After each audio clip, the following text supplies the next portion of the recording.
আসসালামু আলাইকুম, কেমন আছেন সবাই? আমি নাজমুল হাসান বর্তমান কৃষি চ্যানেল থেকে আরেকটি নতুন ভিডিও নিয়ে হাজির হলাম।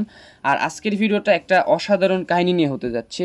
যে ভিডিওতে আমি কাহিনীটা আপনাদেরকে পুরোপুরি না তুলে ধরলে একটুও বুঝবেন না। তো পুরো কাহিনীটা বুঝতে হলে অবশ্যই পুরো ভিডিওটা দেখতে হবে। তো চলেন আজকের কাহিনীটা শুরু করা যাক। প্রথমেই আজকে সকালবেলা ঘুম থেকে উঠে ব্রাশটা হাতে নিয়ে চলে আসলাম আমাদের বাড়ির পাশে এই রোডে সুন্দর একটা প্রকৃতির অনুভব নেওয়ার জন্য। কারণ আমার কালকে রাত থেকে আমি ঠিকমতো ঘুমাইতে পারি নাই, এতটা এক্সাইটেড যে ঠিকমতো ঘুমাইতে পারি নাই। ইভেন সকালে উঠেও আমার ভালো লাগতেছিল না কী থেকে কী করব, যার কারণে আমি প্ল্যান করলাম যে আমি একটু ওইদিকে গিয়ে হাঁটাহাঁটি করে আসি, সুন্দর একটা প্রকৃতির অনুভব নিয়ে আসি, তাহলে আমার ভালো লাগবে। তারপর হঠাৎ করে দেখতে পেলাম যে রাস্তার নিচে মানে বিলের মধ্যে আমার একটা ফ্রেন্ড জালি নিয়ে পুনা মাছ মারার জন্য পাইতারা করতেছে। শালার পুঁতে সকাল সকাল কামডা করছে কি দেখছেন আপনারা? ও আলার পুঁতে এত সকালে কেমনে উঠছে? যাই হোক, তো আমি ওরা দেখে তো পুরা মানে আমার মধ্যে আরও একটু ভালো লাগা শুরু করে দিল যে না, ওই শালার পথে আসছে, একটু ভিডিও টিডিও বানানো যাবে। তো আমি চিন্তা করলাম ওর কাছে যাই। পরে এবার ভাবলাম যে না, এর মধ্যে দিয়ে ওর কাছে যাওয়া যাবে না, কারণ অনেক প্যারাপুরো আছে, পানি পুনি পাড়ি দেওয়া, নৌকা টৌকা নাই, ভিজে ভিজে যাওয়া সম্ভব না। এরপরে মানে যাওয়াটা ক্যান্সেল করে দিলাম আর কি। কিন্তু কিছুক্ষণ পর শালার পুঁতে আমার এমনভাবে ইমপ্রেস করলো যে আমি এখানে না এসে থাকতে পারলাম না। সত্যি নাকি পোনার জাক ছিল, আর এই যে দেখতে পাচ্ছি আমরা আসলেই কিন্তু পোনার জাক রয়েছে, যেটা দেখে আমি মনে করেন যে না এসে থাকতে পারি না। আর দেখেন আলার প্রতি কেমনভাবে পোস্ট নিছে যে মনে পোনা মাইরা লাইব। ওরে বাবা রে বাবা, কেমনভাবে জালি ধরছেন, চাপ দিয়ে দিলেই মনে পোনা উঠে যাইব, মানে মগের মূল্য তো মারলেই হয়ে যাইব। যাই হোক, এই বিষয়ে আপনারা কি বলেন? পোনা মারা তো দণ্ডনীয়, পুরোটাই অপরাধ। আমি চাই যে শালার পুত্রের প্রশাসনের আয়তায় আনা হোক, ওরে জেলে নিয়ে এমন পিটানি দেওয়া হোক যাতে এই জন্মে আর পোনা মারার কথা মাথায় না আনে। কিন্তু এখন আর এগুলি বলে কি লাভ? শালার পুত্র তো আমার কথা শুনবে না। সত্যি পোনাগুলো মাইরা ফেলাই বরে দেন, চাপ দিয়ে দিছে অলরেডি। ভাই রে ভাই, কুটি কুটি পোনার এমনি মাইরা লাইলো। আহারে ভাই, আমার কষ্ট লাগতেছে। এই পোনাগুলো যদি না মারতো তাইলে পুরা মানে আমার পুরা বিলের মধ্যে যে এত পরিমাণে টাকি হইতো বলার বাইরে। এগুলি মারা কিন্তু একদমই ঠিক না, কিন্তু কি করবো, আমরাও মারি মাঝে মধ্যে, কিছু করার নাই ভাই, এগুলি হচ্ছে নিয়মিত। যাই হোক, আমাদের যে কাজ সেই কাজ করি আমরা, কারণ আমাদের আবার আরেক জায়গায় যাওয়া লাগবে, যেটার জন্য আমাদের রাতের ঘুম হারাম হয়ে গেছে। তো চলেন আমরা পোনা মাছগুলো দেখি। আর পোনার সাইজ তো মনে হয় একদম ছোটো ছোটো। ওরে আল্লাহ গাইস, দেখেন একদম ছোটো ছোটো পোনা, এটা কি খাওয়া যাবে?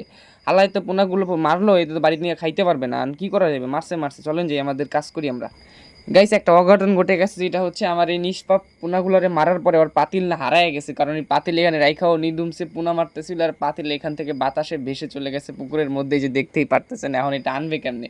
আর ওখানে তো অনেক পানি, পানির মধ্যে তো নামার মতো কোনো পরিস্থিতি নাই, যেটা মনে করেন দেখে আমি তো আর আস্তে আস্তে বাঁচি না।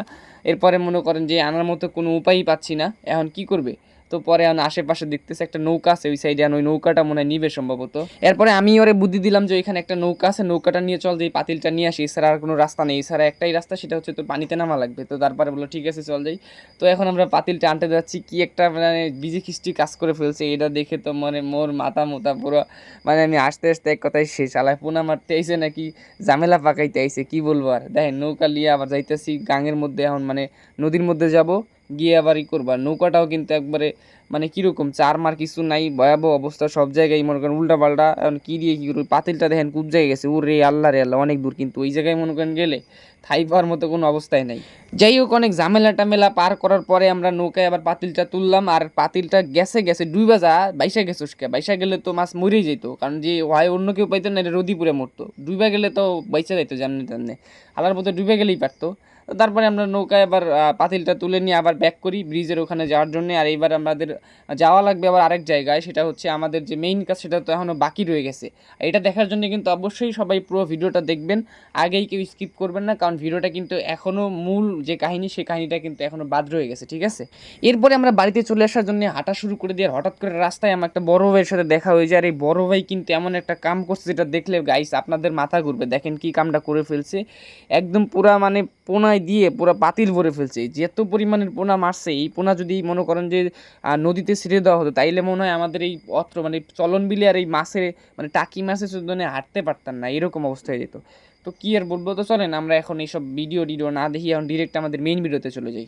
তারপরে আমরা ডিরেক্ট বাড়িতে চলে আসি। বাড়িতে চলে আসার পর সুন্দরভাবে হাত মুখ ধুয়ে ফ্রেশ হয়ে খাওয়া দাওয়া করে রেডি হয়ে একদম বেরিয়ে পড়ছি। দেখতেই পাচ্ছেন, দেখেন তো রোডটা চিনতে পারেন কি না, আমি আপনাদেরকে এরপরে বলে দিচ্ছি। এটা যাচ্ছি আমরা হচ্ছে আমাদের পাবনা মেইন শহরে। মেইন শহরে কেন যাচ্ছি, এটা পুরো ভিডিওটা দেখলেই বুঝতে পারবেন কেন যাচ্ছি। খুব একটা স্পেশাল, মানে খুবই এক্সাইটেড জনক, মানে আমি নিজেই অনেক এক্সাইটেড। আপনারা জানি না দেখলে কি হবে, জানি না সঠিক। তো চলেন যাই, দেখা যাক কি হয়।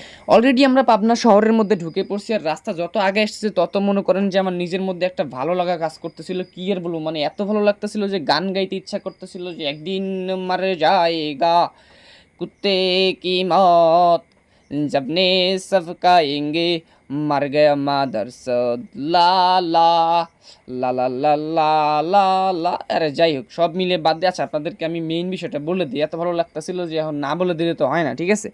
আসলে আজকে যাচ্ছি আমরা হচ্ছে পাবনা এবিসি শপ, মানে একটা মানে কম্পিউটার শপ আছে, আমরা ওখানে যাচ্ছি। কেন যাচ্ছি সেটা একটু পরেই বুঝতে পারবেন। এই যে এইটাই হলো আজকের ভিডিওর মেইন কাহিনী। আর এই যে দেখতে পারতেছেন, এইটা হইলো আমার এই যে লাল মাল চকমক লোকো লোকো, এটা হচ্ছে আমার একটু মনে করেন শখের জিনিস, যেটা দিয়ে আপনার ঘরে পেঁয়াজ পাড়া পুরো কী দিয়ে কী দেখাইলাম, যে মনে করেন এখন পাগলা ফুগলা হয়ে গেলাম। তো চলেন আমি বাইকলি যে সেট আপ দিয়ে দেখাই, কেমন করে দেখাইলাম। কি ভাইয়া জ্বলতেছে? আরে ভাই জ্বালানোর জন্যই তো বানাইছি, জ্বলবেই তো নাকি। আরে ভাই দেখতেছেন লাইটিং সিস্টেমটা কি সুন্দরভাবে আলোমলোভাবে জ্বলতেছে, মানে এগুলি দেখে তো আর ভালোই লাগে না। তো গাইস এই ছিল আমাদের আজকের ভিডিও। তো ভিডিওটা কেমন লেগেছে অবশ্যই কমেন্ট করে জানাবেন। আর আমি ভিডিওর মধ্যে অনেকভাবে কথাবার্তা বলছি, জানি না কি ভুল ত্রুটি করছি, তো এটা সবাই ক্ষমার চোখে দেখবেন, কেউ কোনো মাইন্ড করবেন না। তো সবাই ভালো থাকবেন, আল্লাহ হাফেজ।